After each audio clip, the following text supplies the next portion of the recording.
Hello नमस्ते नमस्ते सम्पूर्ण मेरा प्यारा प्यारा दाजुभाइ दिदीबहिनीहरू, मेरो इष्टमित्र, मेरो आफन्तजनहरू, सम्पूर्ण मेरो फेसबुकका साथीहरूलाई एकमुष्ट दुई हात जोडेर नमस्कार गर्न चाहन्छु।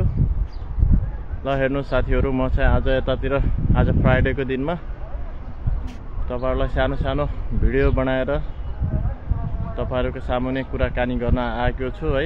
तपाईहरु बिजी हुनुहुन्छ होला, काममा हुनुहुन्छ होला, के कस्तो छ तपाईहरुको टाइम, कता कता हुनुहुन्छ आफ्नो ख्याल गर्नु होला। तपाईहरुको पनि फुर्सद छ भने, टाइम छ भने यसो कहिले कहिले माइन्ड फ्रेश गर्न बाहिरतिर निस्कनु होला। आफ्नो स्वास्थ्य जस्तो ठुलो कुरा केही पनि हुँदैन, चटक्क लाएर हिँड्नु पर्छ। एक दिनमा चाहिँ 4000 चोटि चाहिँ हिँड्नु पर्छ भनेर वैज्ञानिकहरूले भन्नुभएको छ है। त्यही भएर म चाहिँ छुट्टीको बेलामा चटक्क लाएर एकान्त जग्गा, कहिले समुद्रमा, कहिले कता हिँडेर, ल हेर्नुस् यो चाहिँ कुवेतको समुद्र हो है। यहाँ चाहिँ माछा मार्ने मान्छेहरू पनि छन्, तर माछा मार्ने ठाउँ चाहिँ त्यति उचित छैन होला जस्तो छ यतातिर चाहिँ। म चाहिँ आज यतातिर छु। तपाईहरु के गर्दै हुनुहुन्छ, कता कता हुनुहुन्छ, खाना खानु भयो कि नै? यो चाहिँ कुवेतको एकदमै फेमस टावर। म यसको जरामा छु आज चाहिँ। जता हेर्यो टावर, जता हेर्यो टावर, जता हेर्यो टावर। नेपालमा चाहिँ सगरमाथा हिमाल सबभन्दा अग्लो भन्छन्। यहाँ चाहिँ जता हेरे पनि सगरमाथा भन्दा नि अग्लो अग्लो टावरहरू मात्रै छ साथीहरू। ल हेर्नु होला, जता हेरे पनि खजुरको बुट्टा मात्रै देखिन्छ। म चाहिँ आज फेरि यता समुद्रतिर छु है। नेपालको खोला नालाहरू त धेरैले हेर्नुभएको छ होला। अब देश विदेशतिर नजानु भएको मान्छेहरूले, साथीहरूले, मेरो छरछिमेकी, मेरो आफन्तहरू, मामा माइजू, फुपू पुसाउ सबैजनाले यो भिडियो हेर्नु होला। यो चाहिँ समुद्र पनि फोहोर छ, फोहोर पलाएर जता हेऱ्यो समुद्रले घेरेको छ। आज चाहिँ निकै गर्मी भएको छ, त्यही पनि म चाहिँ हिँडिराखेको छु।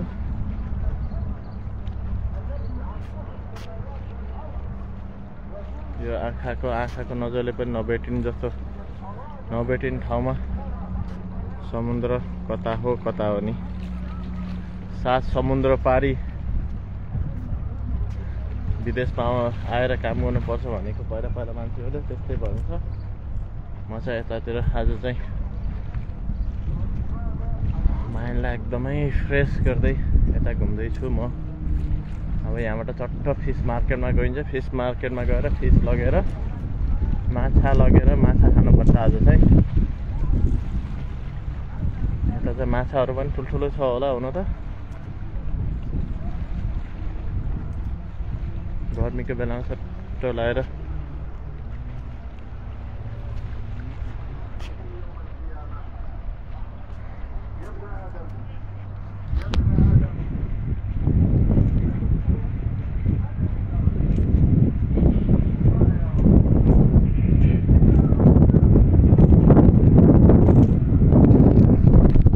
मोबाइल ब्याट्री हट भन्छ त के हो?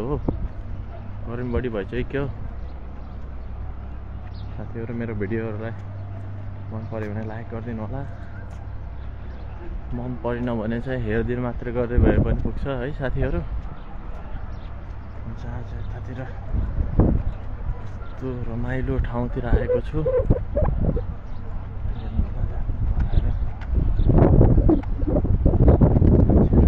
धुनमा छन् सबैजना, जता नेपालीहरू टन देखिन्छ है। यो चाहिँ एकदमै बिहान पख 5 बजे आउनु पर्ने, 5 बजे 8-10 बजीसम्म सुत्यो। त्यही भएर चाहिँ आज म जसरी पनि यहाँ जान्छु भनेर म उठेर नुहाएर सट्ट कपडा धोइयो। त्यसपछि म चाहिँ हिँडिहालेको साथीहरू है। जे कामको लक्ष्य गरेको छ त्यो चाहिँ गरेर छोड्नुपर्छ क्या। एक प्रकारको जिन्दगी हो। कहाँ हिँड्नुपर्छ, कहिले के गर्नुपर्छ। जति सुते पनि मान्छेहरू हात्ती पनि होइन, हात्ती सुतेर हात्ती ठुलो बनेको होइन होइन। त्यही भएर चाहिँ जब निन्द्रा खोल्यो भने चाहिँ 8टा बेड छोड्ने हिँडिहाल्नु गर्नुपर्छ। पैसा पनि खर्च हुँदैन, धेरै पैसा खर्च गर्ने तरिकाले हिँड्नु हुँदैन।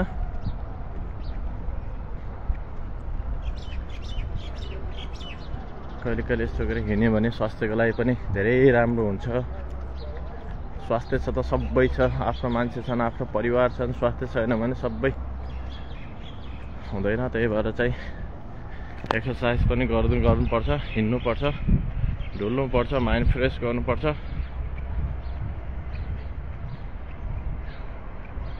अनि यो प्रकृतिले दिएको वरदानलाई चाहिँ कहिले पनि हेला गर्नु हुँदैन है। समुद्रको हावामा पनि अक्सिजनको मात्रा एकदमै बढी हुन्छ अरे है। बिहान समुद्रको छेउमा बस्यो भने अक्सिजनको मात्रा बढी हुन्छ अरे। मान्छेलाई सबभन्दा बढी अक्सिजनको खाँचो गरेको हुन्छ। त्यही भएर म चाहिँ यतातिर, तर अहिले चाहिँ अब गर्मी भइसकेको छ, त्यही भएर हिँड्न पनि गाह्रो छ। ओ मेरो साला बाबु माइती राजा, के छ खबर?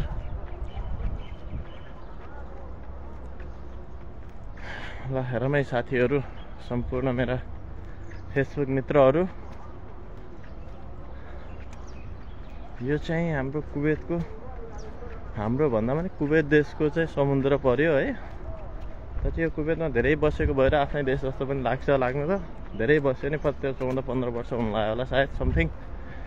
त्यही भएर चाहिँ नेपालमा भन्दा पनि धेरै बसिएको जस्तो छ यतातिर। माया लाग्छ के है।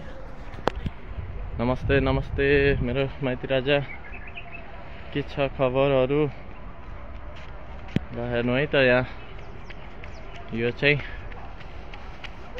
टावरहरू हेर्नु, मान्छेहरू डुबिरहेछन्। म चाहिँ आज यहाँ समुद्रतिर छु साला। समुद्रलाई आज चाहिँ नजिकको आफ्नै आँखाले नजिकबाट, साला बाबु म त यतातिरै समुद्रतिर छु। माछा मार्ने आएको, तर चाहिँ माछा मार्नु चाहिँ नपाउने रहेछ। माछा माऱ्यो भने त यहाँ पक्रिने रहेछ। त्यही भएर चाहिँ म चाहिँ यतातिर अब हिँड्दैछु। यहाँ अहिले 11 बज्यो, 11 साढे 11 हुन लाग्यो। गर्मीको मात्रा एकदमै बढेको छ।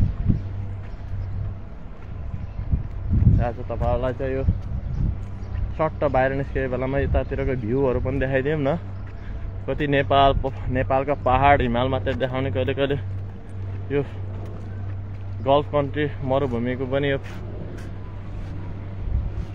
मरुभूमिहरूलाई पनि देखाइदिउँ न भनेर तपाईँहरूलाई यतातिरको टावरहरू देखाएको छु है। हेरिदिनु होला।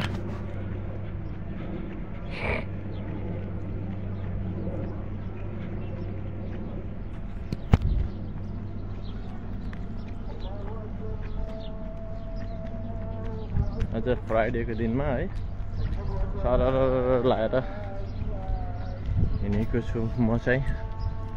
हिँड्दा 1 आवर भइसक्यो हिँडेको। खुट्टा पनि दुख्न लाग्यो, पानीको प्यास लागेको छ झ्याप्प लाएर। त्यही पनि हिम्मत चाहिँ दौरो राखेको छु।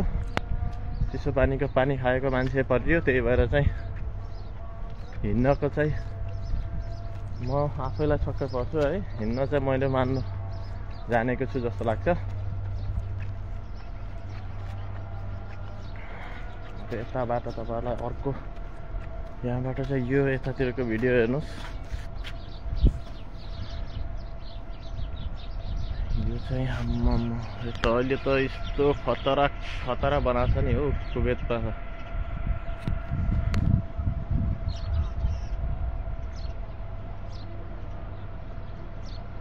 म एक्लै हो साला बाबा, एक्लै। म चाहिँ साथीभाइहरूसँग त्यति कम्युनिकेट हुँदैन है। किनभने आफू जहाँ हिँड्नु पर्यो भने एक्लै हिँड्नुपर्छ क्या। तर लाएर एक्लै हिँड्यो भने जता हिँड्ने भयो, हिँड्दै हिँड्ने भयो, गाडीमा हिँड्ने भयो है, भोकै हिँड्ने भयो, पानी खाँदै हिँड्ने भयो, साथीभाइहरूसँग हिँड्यो भने चाहिँ अलिकति रमाइलो त हुन्छ। त्यही पनि आफूले भने जस्तो काम पुरा गर्न पाइँदैन। त्यही भएर चाहिँ आफ्नो धुनमा हिँड्नुपर्छ। लाइफ भनेको एक्लो जीवन हो क्या साला। त्यही भएर विदेशमा चाहिँ एक्लो हिँड्नुपर्छ। यो समुद्र त कति ठुलो हो बाबरे बाबरे बाबरे।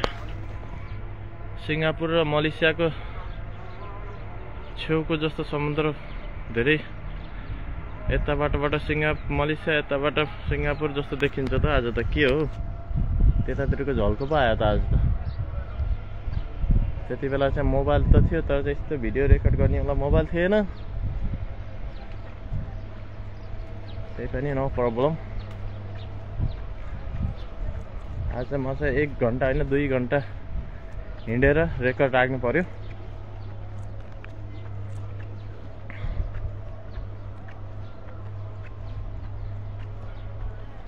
हजुर साला बाबा हजुर। अनि के छ साला त्यतातिरको खबर? मामाइजीहरू सन्चै हुनुहुन्छ? साला आज बसन्त के अरे सन्तोष सालाको चाहिँ बर्थडे भन्ने सुनेको थिएँ। ह्याप्पी बर्थडे भनिदिनु होला है।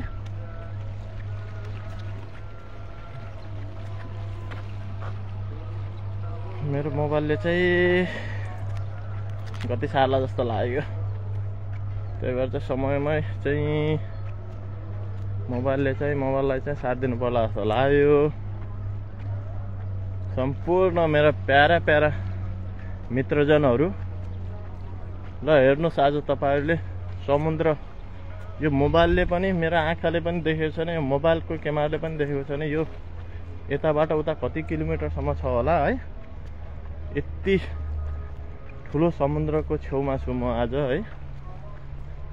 तपाईहरुले पनि हेर्न सक्नुहुन्छ कहाँ हो यो। अब हाम्रो कालीगण्डकी पानी पनि परेकै छ होला छ नि त यतातिर।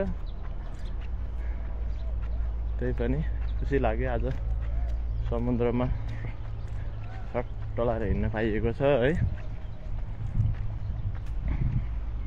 सम्पूर्ण मेरा प्यारा प्यारा इष्टमित्रहरू, मेरा भाइहरू, दाइहरू सबैले आफ्नो ख्याल गर्नु होला। जो पनि गल्फ कन्ट्रीमा बस्नुहुन्छ पानीको मात्रा बढी पिउनु होला। एकदमै गर्मी बढेको छ अहिले। पानी चाहिँ एकदम पिउनु होला। सकेसम्म फिल्टरको पानी नपिउनु होला। थोरै पैसा जम्मा गरेर भने बाहिरबाट दोकानबाट पानी किनेर राम्रो पानी पिउनु होला। गल्फ कन्ट्रीमा सबभन्दा बढी चाहिँ गर्मीको कारणले मान्छेलाई स्टोन हुने, पत्थरी हुने, कहिले ब्लाडरमा पत्थरी हुने, कहिले किडनीमा स्टोन हुने गर्छ। त्यही भएर चाहिँ पानीको मात्रा चाहिँ एकदमै बढाउनु होला सबैजनाले, जो पनि यो गल्फ कन्ट्रीमा बस्नुहुन्छ। अब युरोपतिर त राम्रो सुविधा छ होला, जताततै पानीहरू फिल्टरिङ गरेको राम्रो स्वच्छ पानी पाउँछ। तर चाहिँ यो गल्फ कन्ट्रीमा चाहिँ समुद्रको पानी यताउता र चाहिँ अलि आफूलाई इफेक्ट, स्वास्थ्यलाई नराम्रो असर पार्छ। त्यही भएर चाहिँ पानी चाहिँ पिउने गर्नु होला भन्दै मेरो यो 10 मिनट 15 मिनटको लाइभ भिडियोलाई